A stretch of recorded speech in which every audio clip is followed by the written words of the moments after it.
Sheriff, you're sheriff of Durham County. Yes, sir. Yeah, beautiful, beautiful parish. Or we call our counties parishes, beautiful county. Is it at least part of your job to protect the public? Yes, it is. Okay. You believe that vetting people at the border is racist, do you not? I'm sorry? You believe that vetting people at the border is racist, do you not? No, I've never said that. I believe that having secure borders is important, and we have processes that allow individuals to come into the country the right way. Absolutely.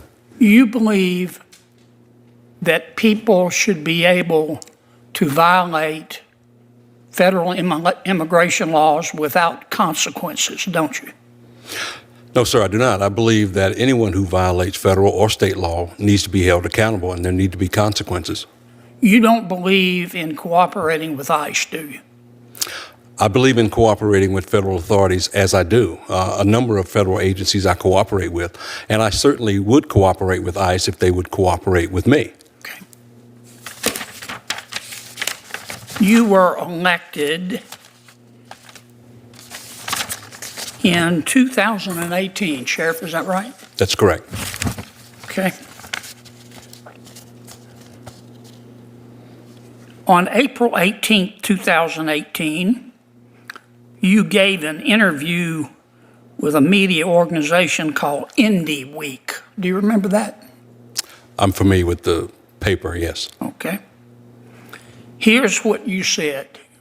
I'm quoting you, your words, not mine. I disagree with the incumbent sheriffs. That's the guy you beat. With the incumbent sheriff's cooperation with ICE. I will make a clear and uncompromising commitment to not cooperate with ICE. As sheriff, I will not honor ICE detainers, and we will not participate in ICE roundups, end quote. Did I read that correctly? Yes, sir. Okay. In April of last year, you spoke to a group of ICE employees. Do you remember that? Not particularly, no. Okay, well, there was an article in a media organization, a media entity called the Assembly. Are you familiar with them? Do you remember? I've heard of the Assembly, yes, sir. Yeah, do you remember giving them an interview? I give several interviews. Sure. Yeah. I actually don't remember that particular one, but I'm... Okay. Well, here's what you said in the interview, apparently on the record. These ICE employees that you spoke to, you were referencing them, and you said, quote, they, these ICE officials, asked me, so Sheriff, if someone is about to be released from your jail and the detainer is about to expire, you will call us and let us know? What was my answer? You said, no, because that's not what the law says. No, I will not call ICE. End quote. Did I read that correctly? Yes, you did. Okay. And, sir, Senator, that was before the new law, which is now House Bill 318, which requires me to make that second phone call. Right. Yeah. Prior to that, it was not state law, which I follow and all my deputies follow. Sure. And so now we do make that second phone call. But ICE agents are notified whenever someone is entered processed into my jail. Do you need some water? Because I think your pants are on fire. Okay. Do you remember a gentleman by the name of Carlos Heriberto Mendoza Martinez? Not right off, sir, no. Okay. Sheriff, you should.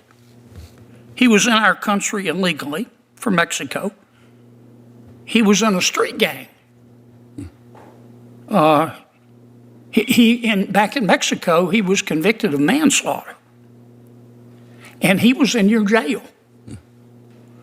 Because in 2021 and 2024, Mr. Martinez was arrested for assaulting a woman and domestic violence.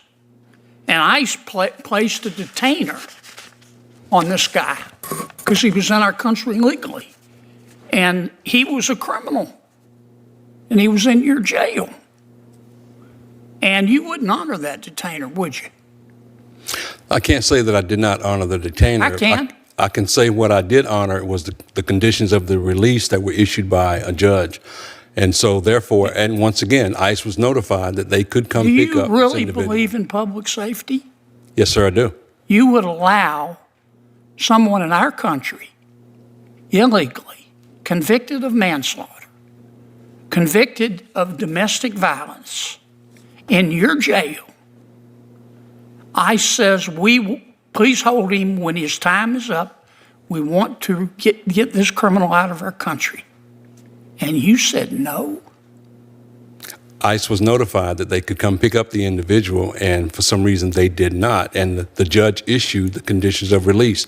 I am a custodian. I do not determine who is released or held. I follow the court's order. Sheriff, I don't mean any disrespect, but you ought to be ashamed of that. How can you possibly be for public safety if you hate our immigration laws so much that you would let a convicted murderer back on the street? Do you really hate immigration laws that much? Senator, it's not a matter of that I hate immigration law. You could have fooled me, Sheriff. Thank you, sir. Yes, sir. Thank you for your service. You're now in charge. I got to go vote. Senator John Kennedy just delivered an absolute masterclass in political demolition, exposing a woke open border sheriff on national television in a confrontation so relentless it will leave you glued to your screen until the very last second. When asked point blank if vetting illegal immigrants is racist, Durham County Sheriff Clarence Burkhead tried to play the innocent moderate, desperately spinning a web of lies about his supposed commitment to border security and ICE cooperation. But Kennedy didn't just bring questions. He brought the receipts, ambushing the squirming sheriff with his own 2018 interview, where he brazenly bragged to a radical left-wing paper about his uncompromising crusade to defy federal law and protect illegal aliens over law-abiding American citizens. As Burkhead stammered and choked on his own hypocrisy, trying to pass the blame onto state laws, Kennedy stared right through him to deliver the ultimate knockout blow. Do you need some water? Because I think your pants are on fire. Yet this epic takedown quickly shifted from a viral moment into a horrifying reality check when Kennedy exposed the staggering human cost of this sanctuary madness, detailing the infuriating case of an illegal alien gang member with a manslaughter conviction who was arrested for beating a woman, only for this exact sheriff to arrogantly ignore federal detainers and unleash a violent killer right back onto our streets. This is the dark, undeniable truth of the radical left's agenda, deliberately turning American neighborhoods into war zones to appease an extremist base, leaving the blood of innocent citizens on the hands of rogue local officials who treat the rule of law like a suggestion. Kennedy's total evisceration of this woke politician proves exactly why the unapologetic America First movement is the only firewall standing between law and order and absolute sanctuary chaos. So if you are fiercely dedicated to protecting our country and sick to your stomach of leaders who coddle criminals, smash that subscribe button right now, sound off in the comments, and share this video to help us expose the swamp and hold the line.